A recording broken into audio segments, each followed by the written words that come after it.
Before the engagement, I received a present from my girlfriend's childhood friend, a black whip accompanied by a video.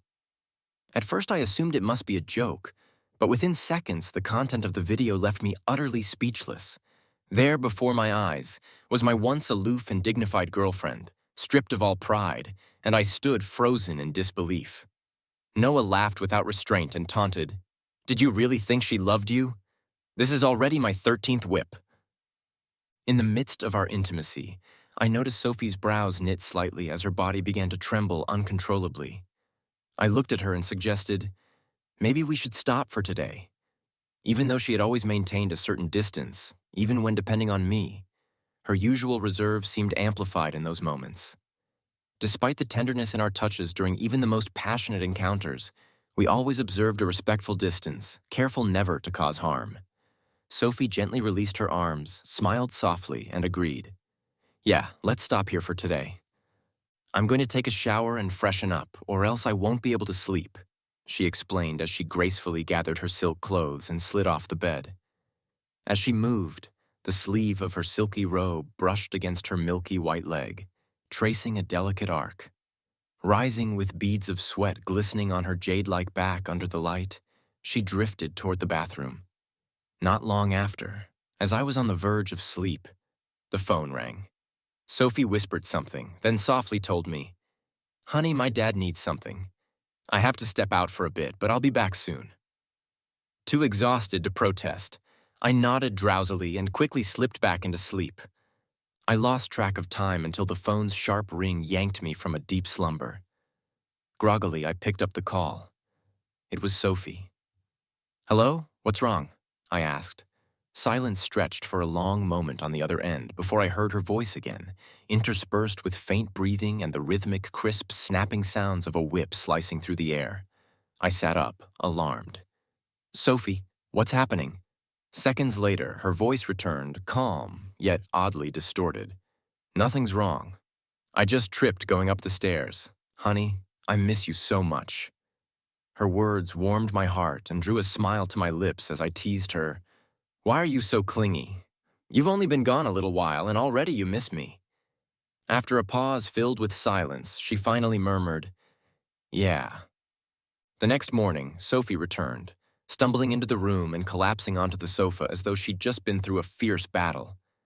Seeing her like that, I leaned against the bathroom door and sighed. "Did your dad have some urgent matter keeping you up all night?" "If I had known, I would have come with you." With a pitiful look, Sophie got up and embraced me, her face buried in my chest as she complained, "Dad says I rely on you too much. He wanted to toughen me up."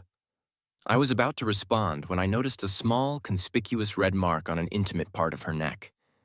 Catching her gaze, Sophie tilted her head and with slender fingers brushed aside a stray lock of hair to reveal the mark.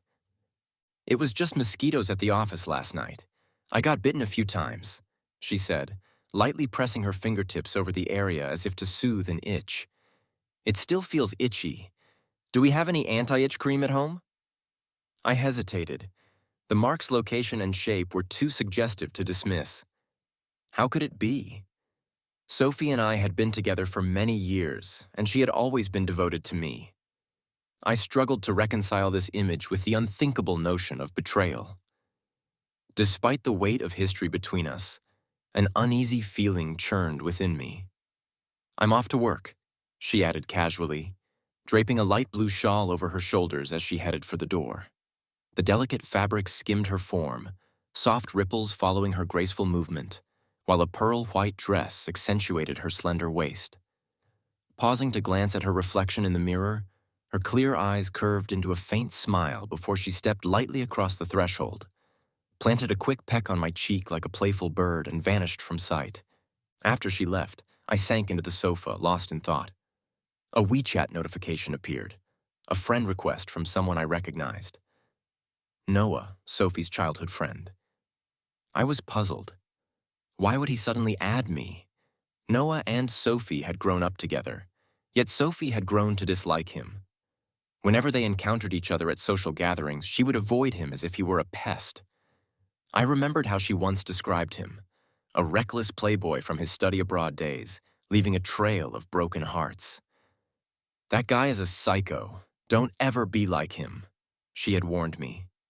Every time I met him, Noah was surrounded by different women, all clinging to him with an air of reluctant submission. Even when accompanied, he never missed an opportunity to flirt with others openly, his charm mingling with a sleazy edge that left little to be desired by some, yet repulsive to Sophie. It was common knowledge among our friends that Noah had harbored feelings for Sophie since childhood, having confessed his love several times during school only to be rejected repeatedly. Gazing at him now felt like wasting precious time. I had always believed Sophie was wholly devoted to me. However, curiosity got the better of me, and I opened his latest moments feed. His most recent post, shared at 4 in the morning, featured a woman partially hidden behind a half mask while holding a phone. A black collar adorned her neck as she sat on a bathroom counter, her back turned partially toward the mirror with smudged lipstick rendering her features ambiguous. The only unmistakable details were her captivating eyes, and in the reflection, a bare, flawless back marked with shallow whip scars that suggested a cruel beauty. The caption read, "Forever belongs to the master." That night, I mentioned Noah's friend request to Sophie. She quickly scrolled through our chat history, and upon finding only 2 short messages, she exhaled a small sigh of relief before saying with evident disgust, "Who knows what nonsense he's up to now? Just ignore him." I still felt that something was off and began to probe further, but Sophie nestled into my arms and playfully poked my chin. "All right, let's go to bed early. You don't want to be too tired to help me pick out my wedding dress tomorrow, do you?" Despite her attempt at levity, I barely slept that night, tormented by relentless, vivid dreams whose details faded by morning. That evening, friends gathered for dinner to celebrate our impending engagement. Throughout the meal, congratulations flowed, comments about 5 years of dating, Ethan finally getting the girl, and wishes for everlasting love. As glasses were raised in toast, the door swung open abruptly. Noah entered wearing a black trench coat, and everyone fell silent. Knowing he had always harbored feelings for Sophie, no one had invited him, assuming his presence might lead to awkwardness. How he had discovered our news and decided to show up remained a mystery. The smile on Sophie's face vanished. She bit her lip and asked, "What are you doing here?" Noah, brushing his hair back with an air of unique confidence despite his ordinary appearance, responded with a smile. "How could you not tell me about something as significant as your engagement? After all, we've known each other for so many years." Sensing the tension, our friends tried to diffuse the situation by inviting him to sit, but his gaze bore into me with provocative disdain. Noah launched into a monologue, reminiscing about a past when Sophie had been the sweetest person, sharing even a carton of milk with him during hard times. He laughed bitterly as he recalled how, in school, she had been everything to him despite his impoverished background. His tales, laced with flirtatious provocation and disdain, elicited only awkward, half-hearted responses from our friends. Sophie, meanwhile, remained silent, refusing to even acknowledge him. As Noah's ramblings grew increasingly absurd, he ended up drinking excessively, slurring his recollections until he was thoroughly wasted. At one point, he stared fixedly at Sophie while she discreetly covered my empty glass and softly advised, "Honey, don't drink too much. Eat something, or your stomach will hurt." Shortly after, Noah let out a bitter laugh, staggered to his feet, and exited. Although Sophie maintained a calm facade, I could detect a flicker of irritation in her eyes.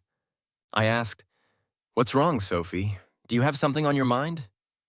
She replied, "Nothing." Yet as time passed and Noah did not return, she began picking at her fingers anxiously until finally rising to announce, "Honey, I'm going to the bathroom." By then, most of our friends had slumped over in their chairs, passed out. When I stepped out in search of her, I saw Noah, drunk, grabbing a young waitress by the wrist, harassing her as he tried to drag her outside.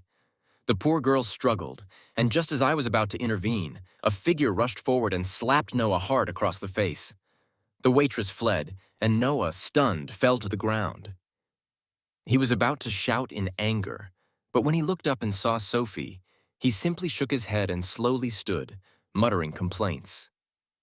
Sophie's face burned with rage and jealousy. I had never seen her so ferocious. In front of others, she was always gentle and dignified, but now she was a tempest. I stood at a distance, watching as she tugged at Noah's sleeve, screaming, "Are you always such a scumbag? Do you never refuse any woman? If I hadn't shown up just now, were you planning to take her home?" Noah stared at her for a long moment before suddenly letting out a sorrowful laugh and drawing her into a tight embrace. I expected her to push him away, but instead, she buried her face in his chest like a cat tethered by a leash. That night, I went home alone. Sophie explained that Noah was too drunk to be left on his own and that she would take care of him before returning. I sat on the sofa until morning, but she never came back that night. It wasn't until the afternoon that she finally reappeared. "Noah was so drunk last night.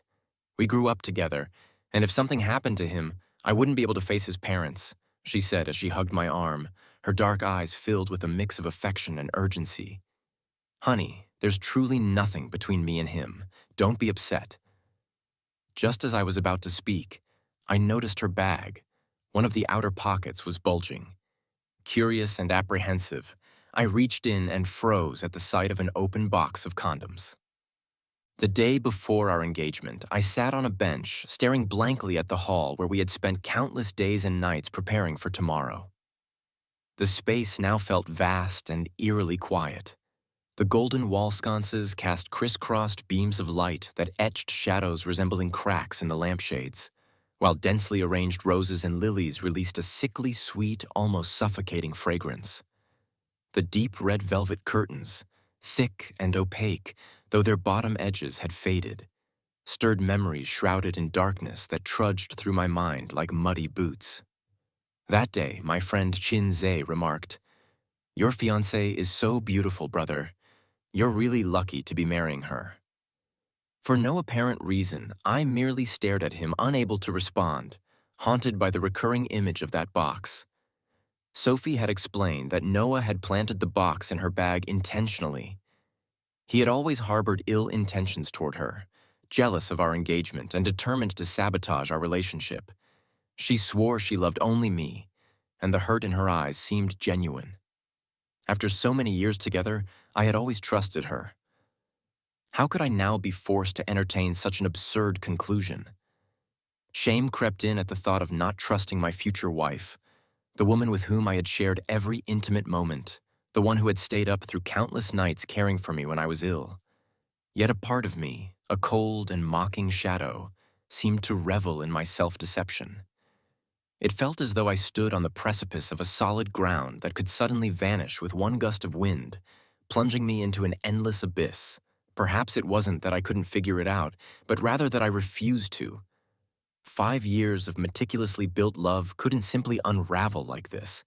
I shook my head and rose from the bench, only to freeze as I noticed Noah standing behind me. I hadn't seen him approach. His slightly square face was pale, his cheap suit wrinkled, and his tie haphazardly fastened. I frowned and asked, "What are you doing here?" Noah held out a small black gift box with a smile, saying, "I came to give you an engagement gift." The box, landing softly in my hand, made my fingers tremble as if some dark fate lurked within. With a strange smile, Noah inquired if I dared to open it. My stiff fingers slowly pried it open, revealing inside a black leather whip. In that moment, my heart inexplicably settled, as though all my turbulent emotions had evaporated, leaving only the stark image of the whip before me. Noah's voice cut through the silence. "Do you really think Sophie loves you?" Leaning back on the bench with malice gleaming in his eyes, he added, "Every weekend you spend with her, I come by to fix her. You didn't know, did you?" My gaze went blank as I murmured, "Impossible." The thought that the woman I had shared over 1,000 nights with could be capable of such duplicity was beyond belief. Noah chuckled and placed his phone in front of me. "I knew you wouldn't believe me. See for yourself." He played a video. After a brief waver, the screen focused on a masked woman. Slowly, the mask was removed, revealing a face so familiar that even if it were reduced to ashes, I would recognize it. It was Sophie. Once the woman who greeted me each morning with a kiss, now reduced to a fragile, submissive figure as if placed on a butcher's block. Noah then rolled up his sleeves as the whip in his hand, identical to the one now laid before me, whistled through the air. Time passed until Noah moved closer to Sophie, his face contorting with cold excitement. Looking down at her, he spoke indifferently. Still going to argue? Still going to stop me from seeing other women? He removed her restraints, and Sophie obediently replied in a trembling voice, "No more arguing. You can see as many women as you want." With a look of satisfaction, Noah patted her cheek and said, "Good girl." Then he pointed at the box. "Do you really know her? Do you know her fetishes? Did you know she once told me that every time with you was as bland as drinking plain water?" Squatting down with a wicked smile, he locked eyes with me. "She belongs to me. We're the perfect match, Ethan. You don't even know who your fiancé really is.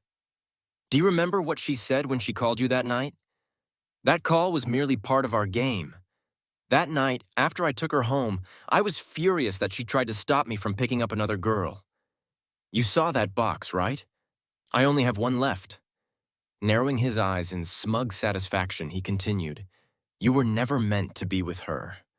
I'm the one who—" He was cut off as the door swung open. Sophie froze at the sight of the whip in my hand. I lifted my head stiffly, snapping back to reality as I tasted the metallic tang of blood on my lips. Glancing down, I saw my thumbs smeared with blood, a remnant of having bitten my lip. In the very next moment, I spun around and punched Noah squarely in the mouth. He staggered back, yet instead of erupting in anger, he laughed. Ignoring him, Sophie rushed over and grabbed my arm in panic, pleading, "Honey, listen to me. Let me explain." I flexed my fingers a few times, then looked at her calmly and said, "All right, explain." Sophie opened her mouth, but no words emerged. Suddenly, Noah grabbed the table and began to dry heave, his face turning deathly pale. "Noah, what are you trying to do? Are you trying to drive me to my death?" Sophie yelled, her face flushed with alarm. Noah smirked as he produced a white pill bottle, tossing it onto the floor. "Drive you to your death? No.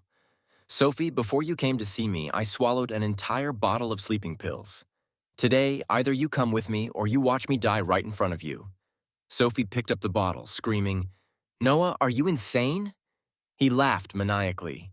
"Yes, I'm insane. I'm crazy because I want you so desperately. I've chased you for so many years, pouring everything into you, and you wouldn't even give me a second glance. You treated me as if I were nothing but filth. But now, good girl, you're finished." His voice dripped with venom as he continued, "Even if you won't admit it, deep down you know you're done. You belong to me, and I'm here to make you realize it. Sophie, you wouldn't want to watch me die, would you?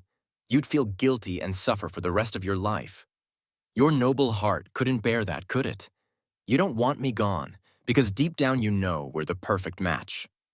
His tone made it clear. Without him, her life would revert to the dullness of what it once was. As he spoke, his strength began to wane, his body slowly collapsing. Tears welled in Sophie's eyes as she supported him, shouting, "You're a madman. You've really destroyed me." She helped him, step by step, toward the door. I called her name, and she paused, turning to look at me. The light behind her obscured her expression, but I distinctly heard her choked whisper of sorry. Without another glance back, she disappeared through the door with Noah. I remained seated in the hall for a long time before finally forcing myself to stand and leave. Outside, the pale gray marble columns reflected a cold, harsh light from the sky, and a chill seeped into the air. The faint daylight brought no warmth. Instead, it felt like a jagged arrow slowly boring into my chest. My heart, numbed as though under anesthesia, registered only a dull ache. It was as if the world had interposed a sheet of glass between me and every emotion. Joy, anger, sorrow. I could see them, yet not feel them. When I got home, I didn't allow myself any rest. Immediately, I began packing my belongings. There was no urgency to leave, but I needed to distract myself lest my mind spiral into madness. I had lived in that home for 5 years, and every corner held a memory. The hours passed as I packed, and by the time night fell, progress was minimal. At some point during my labor, a steady rain began to fall outside. Sophie returned, still dressed in her engagement gown, now soaked and with the hem caked in mud. She stood at the door silently, watching me pack. Neither of us spoke until I passed by her with my things. Then she finally broke the silence. "I'm sorry, Ethan." In that moment, I understood her apology. There were no further explanations, no clarifications of misunderstandings or confessions of deepest feelings. We both recognized that this was no longer a simple argument. Each of us had made our choice. Yet I still couldn't fathom her choice. It felt as though a veil woven from darkness had finally fallen, separating my false recollections from the unvarnished truth. My memories blurred, and confusion smothered my anger. I squinted at her and, word for word, asked, "Why?" 5 years, after 5 years, even a dog would show loyalty. She had become an inseparable part of my life, and every future plan included her. I had never doubted that we would see things through to the end, yet reality had unfolded in the most absurd manner, delivering a crushing blow that revealed just how naive I had been. The woman I once believed to be a gift from the heavens had, in fact, been secretly meeting another man every week, concealing it so flawlessly that I remained oblivious. When we visited the temple to hang a love charm, what was going through her mind as she wished for us to grow old together? Was she already thinking about when she could return to see Noah? Suddenly, I felt as though I were going to be sick. But what was the point of asking why? I already knew the answer. "I'm sorry," Sophie said, her lashes drooping. "I can't live without him, Ethan. I truly love you and genuinely wanted to marry you. But today, I finally realized I can't lose him. He means more to me than my own life." Strangely, at that moment, I only felt the urge to laugh. Instead, I managed a half smile and a sigh, uncertain whether I was laughing at the world's absurdity or at my own foolishness. 5 years, and all I received in return was that she couldn't live without him, that he was more significant to her than her own existence. I said nothing further. I pushed open the door and walked out. That door closed behind me, severing my connection to Sophie once and for all. I promptly resigned from David's company. He did not try to stop me. He only gave me a complicated look before approving my resignation and even adding a generous bonus to my final payment. Looking at the numbers in my bank account, I couldn't help but think it was absurd. I had originally planned to remain abroad. I had graduated from Stanford and was immediately offered a $300,000 a year job at a Wall Street investment firm. Yet simply because Sophie asked me to come back and help her, I resolutely sacrificed the opportunity of $1 million salary and returned to China. For 4 years, I worked at her father's company, ensuring that every investment project passed through my hands. In those early years, I toiled tirelessly to earn her father's trust. We often worked late into the night before dragging our exhausted bodies home. Collapsing into bed, I used to think we weren't merely lovers, but true partners, supporting each other like family. I thanked fate countless times for giving me a soulmate who shared my ambitions. When I overworked myself and fell gravely ill, she cried all night by my side, clutching my hand and even threatening that if I dared to leave her first, she would follow. She had told me she loved me and couldn't live without me. Yet in just 5 years, she no longer needed me at all. It turned out I had never truly seen her for who she was from the very beginning. I moved into a new apartment. It wasn't as luxurious as the one I once had in the city center, but it was more than enough for one person. I deliberately chose a smaller space because I could no longer bear the oppressive silence of a large house. It always reminded me of that vast, quiet hall that unsettled me. I eventually learned about Sophie and Noah being together from a friend. After hesitating for a long moment, he cautiously asked, "Did you know? Sophie is with Noah now." I froze for a moment before forgetting how the call had ended. The autumn rain fell continuously, its chill clinging to the windows. I should have expected it. It was bound to happen sooner or later, but hearing it confirmed still left me feeling drained, as if all my strength had been sucked out, leaving me weak and powerless. From that moment on, Noah began to parade their relationship. They traveled to Akita together to see a fireworks festival, the very one Sophie had once begged me to take her to. Under those fireworks, which she had dreamed of so many times, she now held someone else's hand. They went to Disneyland together and kissed in the very spot where Sophie and I had once taken pictures. Every trace of me in her life was slowly being erased. Sophie even got Noah's name tattooed on her chest, the twisted snake-like letters slashing across her heart, marking her as his. I scrolled through the photos mechanically, no longer feeling even a pang of heartache. They appeared happier together than she had ever been with me. One day, Sophie reached out by phone and asked, How have you been lately?" I said nothing.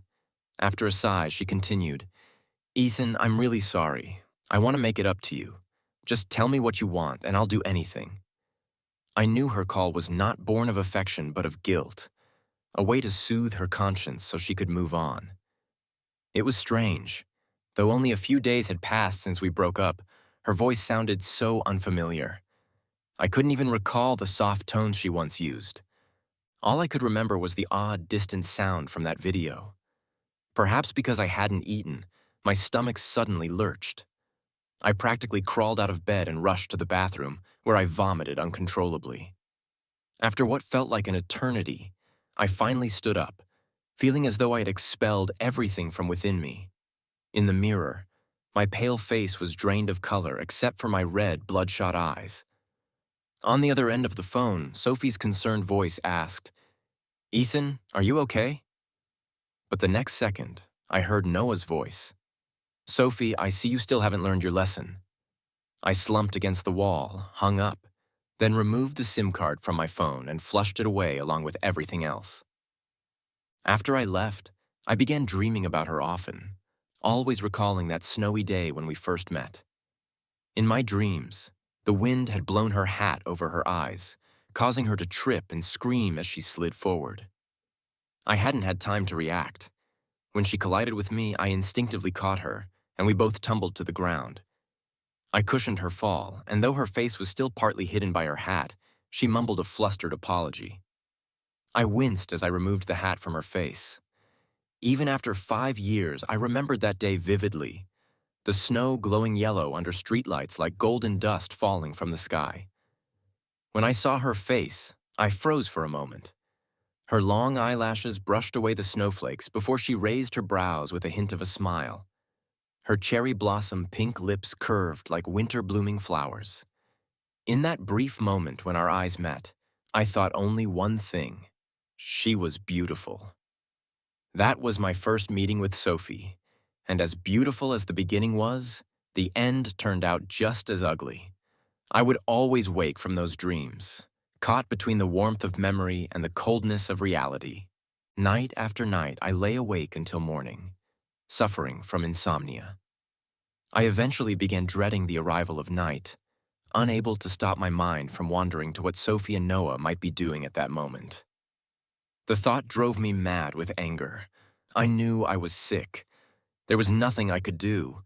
Sophie's betrayal felt like a knife lodged in my chest, pinning me to cold, icy ground. I could only watch as the warmth drained from my body, my blood slowly freezing until only my heart remained encased in ice. This persisted for a month before I gradually realized something was seriously wrong with me. So when a headhunter contacted me again, I didn't refuse. No one was going to save me. I had to save myself. The new company offered a promising position, starting as a vice president, yet the work was endless with late nights nearly every day, often until 11 or midnight. I was so exhausted that as soon as I got home, I would collapse into bed and sleep soundly, not even having time to check their posts flaunting their relationship anymore. Over time, Sophie appeared less frequently in my dreams, replaced by endless piles of reports that buried me like snow. After 3 months of nonstop work, I finally had 2 days off, and when I saw Noah again, I realized he no longer bothered me.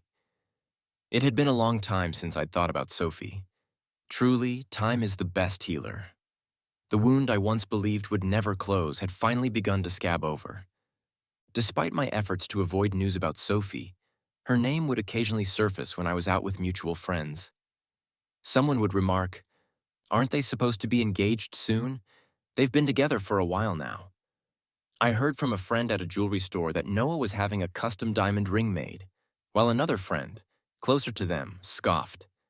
"Yeah, right. Sophie's practically being tortured by him. I doubt they'll last much longer." When asked why, the friend sighed and explained, "It's because of Noah's near-obsessive control. Anyone who's ever been with him is driven to the brink. The only break comes when he grows bored.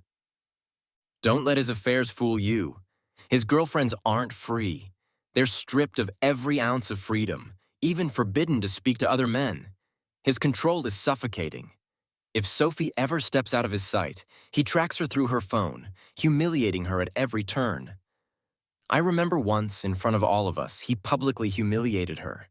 She was nearly begging for mercy, but he wouldn't relent. He accused her of meeting with us just to hook up with other men, warning that if she ever did so without his permission, he'd make her life a living hell. The guy is a lunatic. Sophie looks like she's wasting away, her face hollowed out. Honestly, she brought this on herself. I hadn't expected things to turn out like this. When I checked Noah's social media again, it was no longer filled with lovey-dovey posts. Instead, it was mostly angry, expletive-laden rants. A clear sign that their relationship was in trouble. But it no longer affected me. I decided then to block both of them. I had once constantly checked their updates, but now it felt like a waste of time. It was time to forget Sophie completely and move on with my life. I never expected to run into her again so soon after my vacation ended.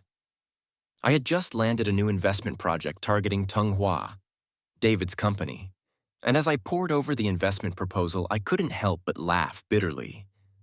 What sort of twisted fate was this? In such a vast city with millions of people, I simply couldn't avoid her. I turned down the invitation to an evening business dinner. This project was extremely important for Sophie, and she would certainly attend in person. Her background was complicated. Her mother had once been a mistress who eventually replaced her father's first wife, leaving Sophie with 2 half-siblings from that marriage. Over the years, her father had fathered several more illegitimate children. Originally, our engagement had been something her father greatly approved of. He had hinted more than once that he intended to leave the company to both of us. For the sake of our future, we had worked tirelessly, expanding the business and burning the midnight oil. Even after I left, Sophie never gave up on that dream. But without my oversight, the branch she managed invested in a failed project, leaving them unable to recover funds and nearly collapsing the company's cash flow. Now, desperate for money to save her company, she was in a difficult position, and I had no intention of seeing her. I had expected the dinner to last late into the night, but only 2 hours in, my colleague stormed back, fuming that Tunghua was completely out of its mind. "What happened?" I asked. My colleague slammed the investment proposal onto the table, his face flushed with anger. Everything had been going fine. Sophie maintained a professional demeanor, yet her phone kept ringing and she refused to answer it. Midway through the meal, Mr. Jung excused himself to the restroom, and I sat next to Sophie to discuss the next steps of our investment plan. I had barely uttered a few words when her boyfriend burst in, spotted me sitting beside her, and slapped her across the face. Then he punched me, yelling that his woman wasn't someone a piece of trash like me could touch. My colleague, trembling with anger, pointed at his mouth and said, "Look what he did to me. I just got dental implants and now they're cracked." I was speechless. That was over the top. "You've only met twice," I muttered, and he replied, "Right, exactly." Furthermore, her boyfriend forced her to slap herself, accusing her of flirting with everyone. I barely knew her. Was that guy out of his mind? If it hadn't been for my father stopping me from calling the police, I would have ensured he spent a night in jail. In the end, the investment in Tunghua was withdrawn. The colleague Noah hit wasn't just anyone. He was the son of the chairman. The chairman had insisted his son start from the bottom to learn the business before eventually taking over. Since the chairman knew David, they refrained from legal action. Nevertheless, the investment deal was dead in the water. No matter how hard Sophie tried to salvage the situation, her company's cash flow collapsed completely, nearly driving it into bankruptcy. Ultimately, it was David who stepped in to save it. From the time I called off our engagement until now, David had grown increasingly disappointed in Sophie. He had only given her a chance because he believed in our future together. But now it was clear that Sophie was incapable of handling the responsibility. David brought his son and daughter from his first marriage into the main company, clearly preparing to groom them as his successors. Meanwhile, Sophie lived in constant fear of being ousted from the family, doing everything in her power to curry favor with David. When Sophie and I met again, we both froze for a moment. Although several months had passed, externally she looked unchanged, dressed in a pearl-white dress paired with a black knitted cardigan, still exuding elegance. Yet I suspected that her effortless grace was no longer as natural as it once was. She looked into my eyes with a complicated expression and asked, "How have you been these days?" I replied calmly, "Pretty good." I said no more and turned to take my seat. Throughout the meal, her gaze kept drifting toward me. She attempted to strike up conversation a few times, but I brushed her off each time. Even now, seeing her face stirred anger in me, a bitter reminder of the emotional scars from those painful days rather than any lingering affection. Those feelings had long been burned away during countless sleepless nights. During dinner, her phone rang repeatedly. At first, she answered with quiet explanations, but eventually she simply turned it off, her unease visible. After a few rounds of drinks, the door to the private room burst open. Everyone turned to look, and there stood Noah, flanked by 4 or 5 scantily dressed women whose bodies were adorned with tattoos. Sophie's face went pale as she stood and grabbed his arm, pleading, "What are you doing here, Noah? Please, just go home." Noah shrugged off her hand and retorted, "You're a woman dining with so many people. It's not safe. Isn't it only right that I come help you drink a few rounds? Or were you afraid I'd catch you doing something?" His eyes scanned the room and landed on me, accompanied by a mocking smile and flickers of anger. "Oh, I see. So you're sneaking off to meet your old lover behind my back."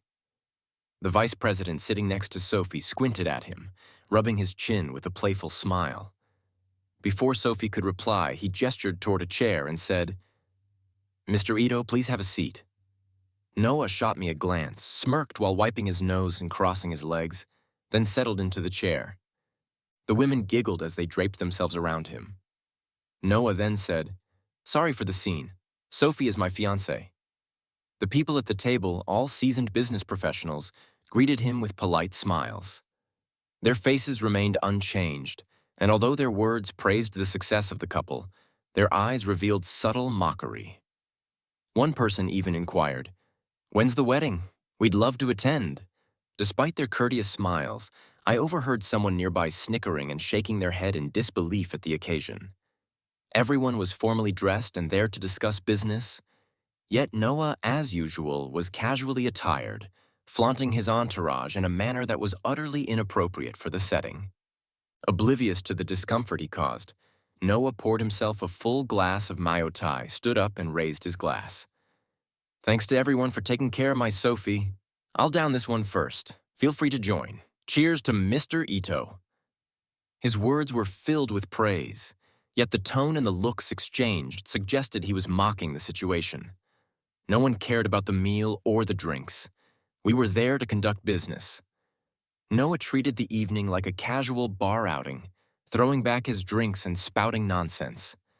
Sophie's face grew increasingly pale as she discreetly tugged at his arm several times, pleading, "Enough, please go home." But Noah was indifferent. He only knew that Sophie was there to secure an investment, so he continued his usual routine of toasting each person around the table. After about 10 drinks, it was clear he was drunk. He staggered, barely managing to hold his glass, yet still wore a goofy smile as he addressed the executives like old friends. Leaning in close to one of them, he whispered, Brother, if any of these girls catch your fancy, just let me know. If you're up for it, I can send them all to your room later." The executive, a man with a beer belly, glanced nervously at his wife, who maintained a graceful smile as she interjected, "We'll see, we'll see." Noah then downed his glass in one gulp before staggering to the next person. When he passed by me, he shot a taunting look that clearly conveyed he not only had taken Sophie from me, but was also positioning himself as David's favored future son-in-law, ready to secure more investments. I chuckled quietly and glanced at Sophie, whose face was completely drained of color. That night, she had utterly humiliated herself. Everyone in the room now knew exactly what kind of man her fiancé was, and naturally, they would question what kind of person she was, despite their outward displays of praise. When it came time to discuss the investment, excuses about financial constraints began to surface. Even the two companies that had nearly closed deals suddenly changed their tune. No one told Noah how embarrassing his behavior was. Everyone watched him as if they were enjoying a private joke, letting him drink more until he eventually collapsed into a chair. Soon after, he began vomiting, but nothing emerged, leaving him coughing and retching violently. Sophie simply stood there, biting her lip and glaring at him with pure hatred. I couldn't help but find the situation ironic. She had abandoned 5 years of our relationship for this man, for what I once believed was true love, and now everything had crumbled to nothing. As I left the room and stepped out of the restroom, I saw Sophie leaning against the hallway wall, crying. When we were together, I could never bear to see her in pain. Loving someone means never wanting to see them suffer. Yet there she was, tears streaking her face as sorrow overwhelmed her. And I walked past her without a word, my expression blank. Suddenly, she grabbed the corner of my shirt and her voice hoarse from crying asked, "Ethan, how have you been?" I smiled brightly and replied, "Pretty well. Work is going great and life is smooth. No complaints, though you, on the other hand, don't seem to be doing so well." Sophie forced a bitter smile and wiped away her tears with her sleeve. "Yeah, I haven't been doing well. I thought being with Noah would make me happy. When I was with you, I was always pretending to be the kind of wife you wanted. You were rational, driven, always working hard for both of us. No matter how busy or tired you were, you always made space in your heart for me, letting me lean on you completely. You were like the perfect husband everyone dreams of. But you always carried this tension, a distance that made me feel I had to maintain a facade. I knew you desired a gentle, kind, and caring wife, so I never dared show you my true self, fearing that if you saw my flaws, you'd stop loving me. But Noah, he's different. He's carefree, bold, and unbound by societal norms. With him, I never need to put on an act. I believed that being with him would bring me happiness, yet now I find that my misery has only deepened. I fell silent, and it was obvious to everyone why she was suffering. If you choose to embrace recklessness, you must be prepared to pay its price. Everyone is free to decide for themselves, but they must also accept the consequences of those decisions. If Noah could so shamelessly dismantle someone else's relationship and destabilize their mind, how could he suddenly appear normal in every other aspect of his life? A person's moral compass isn't assembled piece by piece. It is built on a solid foundation that grows steadily over time. It is not a random assortment of unrelated traits. Lately, I had heard just how relentlessly Noah had tormented her. He paraded his position at her company, strutting around as if he were her fiancé and even exploiting that title to seduce the women at the front desk. Sophie cherished me for my dedication and loyalty, yet she could not let go of the indulgence and thrill Noah offered. Some people are like that. They long for stability while simultaneously craving the excitement of uncharted experiences. Sophie crouched down, covering her face with her hands, her voice trembling with regret. "I regret everything, Ethan." It was a display of complete desperation and collapse. We were so perfect together, and I ruined it all. I thought I loved Noah, but now I see I was merely chasing a fleeting illusion. That illusion clouded my judgment, and I never stopped to consider whether he was truly worth such a high price. "I've always loved you, Ethan. It's always been you. Could you? No? I interrupted her without hesitation, meeting her gaze. Sophie possessed striking eyes, dark and soft, framed by long lashes.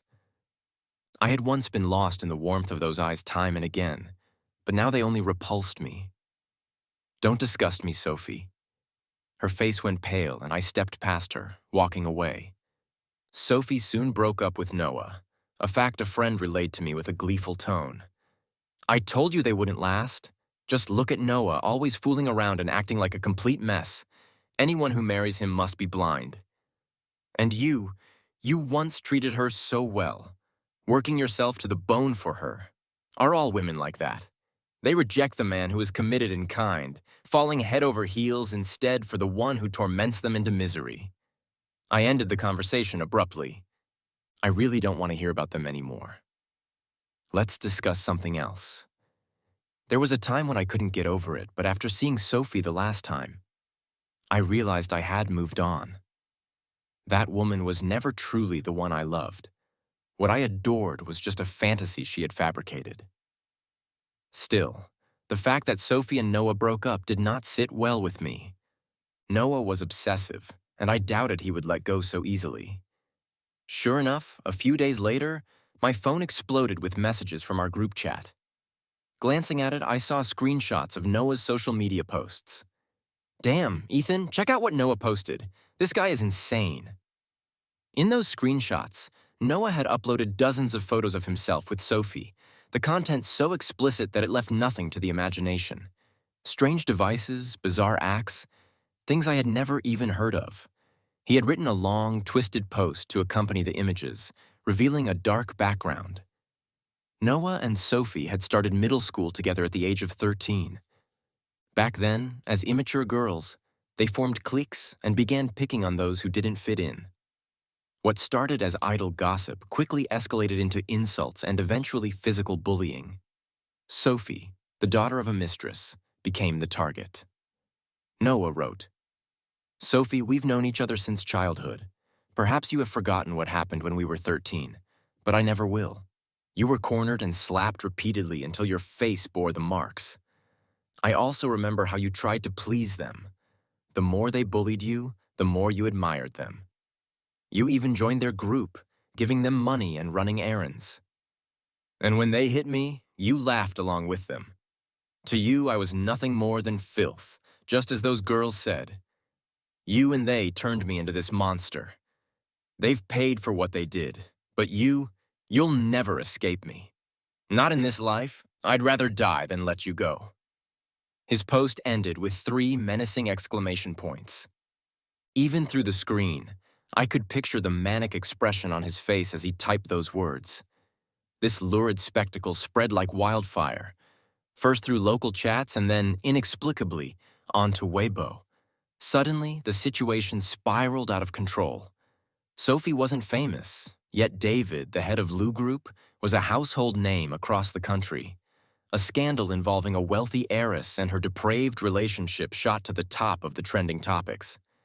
Headlines like "Sophie and Noah" and "Lou Heiress's Unusual Desires" were everywhere. The next day, Lou Group's stock price plummeted by 7 points at the opening. Enraged, David suffered a stroke that left half his face paralyzed. He stepped down and named Sophie's half-brother as the new head of Lou Group. The following day, Sophie's brother took over as chairman and immediately removed her from her position, appointing his full-blooded sister as the new executive vice president. It was clear to everyone that Sophie, once the most promising heir of the Lou family, had been cast aside. She and I had once been part of David's dream team, but we had let him down too many times in favor of people like them. The most important thing was the survival of the company.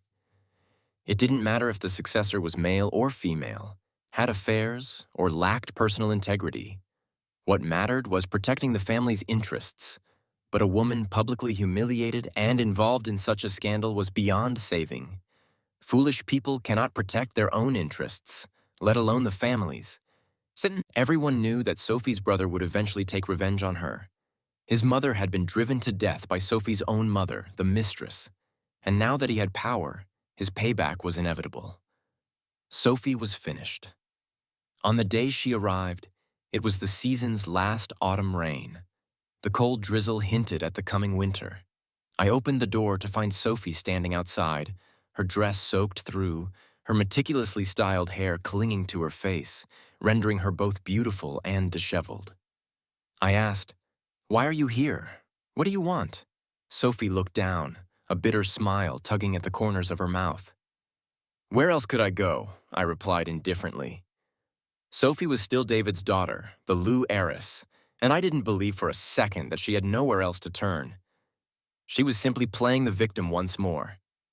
"If you have nothing important to say, I'm closing the door." Sophie blocked my exit, urgently pleading, "Wait, I just need to say 2 things." Then, lowering her gaze, she confessed, "I know how badly I messed up when I was young. Everyone called me the child of a mistress." Later, my father's illegitimate children started appearing everywhere, and I'd often see my mother crying alone at night. I promised myself I would one day be a faithful wife. She smiled, though no warmth touched it, for I eventually became just like her. I was in so much pain back then. My father had so many children, and they all tried to ruin me in front of him. I lived in constant fear of losing everything overnight. Honestly, when I was with you, I truly wanted to cut ties with Noah forever. But when things got hard, I just wanted to throw it all away, to give up on everything. Yet I knew you wouldn't accept that. Then Noah told me he could give me that feeling of not caring about anything. As long as I bowed to him, I was a fool. At first I thought it would only happen once, and I kept telling myself it would never happen again. Over and over, her voice began to tremble. But I couldn't stop.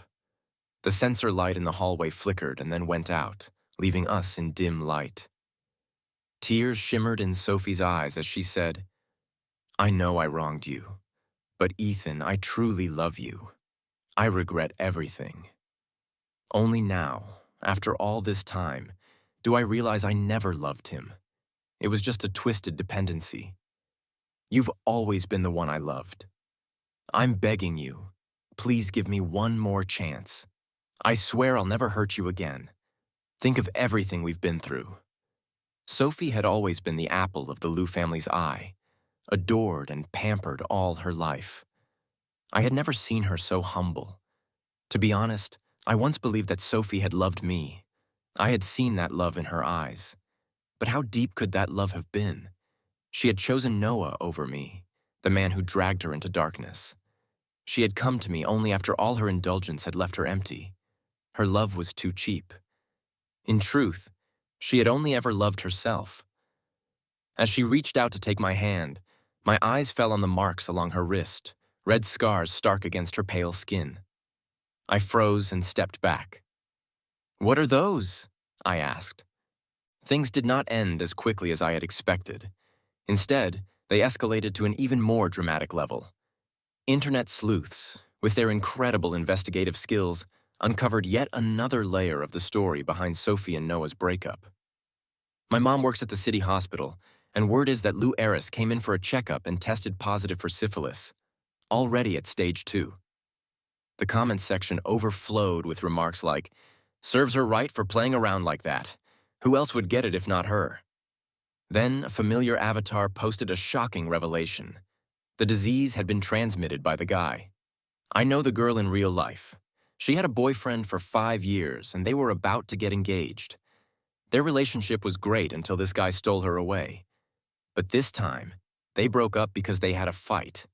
The guy got mad, went to a bar with some friends, gathered a bunch of random people, and ended up catching something. The girl had no idea at first, mistaking it for an allergic reaction. By the time she realized the truth, it was too late. She checked the bar's surveillance footage, and the guy couldn't deny it anymore. The girl was furious and broke up with him. It was a story where everyone was at fault, except for her ex-boyfriend, who was just a real victim. I stared at the post for a long while before realizing it was from a mutual friend of Sophie and mine. Back when we had broken up, he had taken my side, angry on my behalf. So it had to be true. I never imagined the situation would unfold like this. Within 4 days, both Sophie and Noah were trending, with people condemning their messy, immoral lives. Friends around me whispered that they were socially dead. The last time I saw Noah was at the hospital. I was visiting a friend who had been admitted, and when I opened the door, I barely recognized the person lying there. In a cramped ward meant for 6 people, every patient had family offering comfort, except Noah, who sat huddled alone in a corner. He had lost so much weight that his hospital gown hung loosely from him, his collarbones jutting out sharply despite being bundled in clothes. His exposed skin was riddled with red sores, some of which had ulcerated. Once so arrogant and full of life, he now looked like a walking corpse, staring vacantly at the ceiling. The other patients exchanged curious glances and whispered among themselves behind my back. I overheard one patient arguing with a nurse. "How can you place us in the same room as someone with a filthy disease? Who knows if he's contagious? And who knows what else he might have? He's rotten to the core at such a young age." The men spat on the floor, muttering, "What a disgusting bastard." Noah did not react. It wasn't until I was leaving after visiting my friend that he finally spoke. In a hoarse voice, so different from the arrogant tone he once had, he said, "Ethan, I still won." He stared at me with sunken eyes, his cheekbones sharp and ghostly, as if he were a demon emerging from hell. He let out a rasping laugh. "I got Sophie, and you didn't. She'll never escape me, and in the end, I am the one who won. I won't let her go. Even if you try to get back with her, I'll make sure she never forgets me. I'll always be there, a shadow she can never shake." Looking at him now, I no longer felt anger. Instead, I was filled with a strange mixture of pity and something far more complex, a sense of imbalance. This man had spent his entire life chasing revenge. He hated Sophie, yet loved her in a twisted, obsessive way. She had become the pillar of his existence, the only reason he continued to live. It was as if he had never lived for himself, only for her. I replied calmly, "If that makes you feel better, then go ahead." Then I closed the door behind me and walked away as his raspy voice called after me, "Ethan." I heard the sound of something crashing to the floor, followed by more cursing. "Shut the hell up." As I walked down the hall, I noticed a familiar figure at the pharmacy counter. The figure looked vaguely familiar, though drastically different from what I remembered. It was Sophie. I called out hesitantly. She froze, then slowly turned to face me. Her once bright, soft eyes, like a tranquil lake, were now dull and lifeless. She recoiled, hastily pulling up a scarf to cover her face, and fled as if in terror. I stood there, stunned. Sophie had always been cool, aloof, and breathtakingly beautiful. I had never seen her look so disheveled. Though her physical appearance had not changed much, the vibrant energy that once radiated from her was completely gone, leaving behind a hollow shell. After her diagnosis became known, Sophie never came to see me again. Perhaps she finally understood how I felt, or perhaps she did not want me to see her in such a sorry state. I later learned that her brother had thrown both her and her mother out of the house, leaving them not a single penny. In the end, David felt sorry for his favorite woman and daughter. Rumor had it that he regretted what had happened and attempted to regain control of the company, but it was too late. His eldest son had already secured his position within the company's upper ranks. Seizing the opportunity created by the scandal, he quickly took control of the board and, in turn, the entire Lou Group. He spared no expense in confining David to a private hospital, earning a reputation for filial piety. Yet everyone knew it was merely a gilded cage. The power shift was complete. David's era was over, and there was no way he could protect the woman and daughter he had once favored. Sophie was not only cast aside by the family, but also stricken with a debilitating illness. By the time she realized what was happening, the disease had progressed too far for effective treatment. From what I heard, the illness would eventually invade her bones and central nervous system, potentially becoming fatal. She had lost everything. The future that should have been hers, her health, and her place in the world.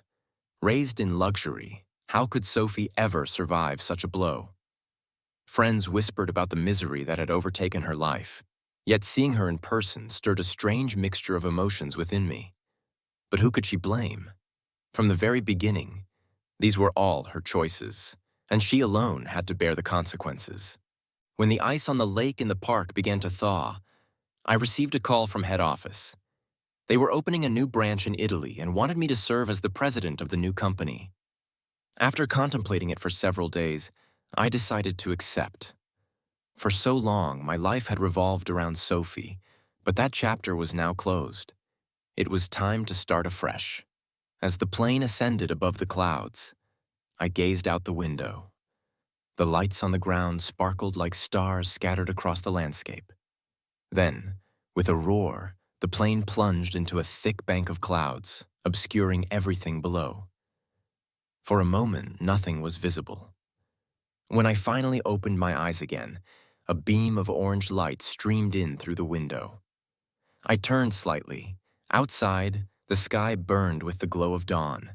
The darkness of night had vanished, and the sunlight burst through the clouds, bathing me in its warmth. I smiled and took out my phone to capture the moment. The day had finally begun.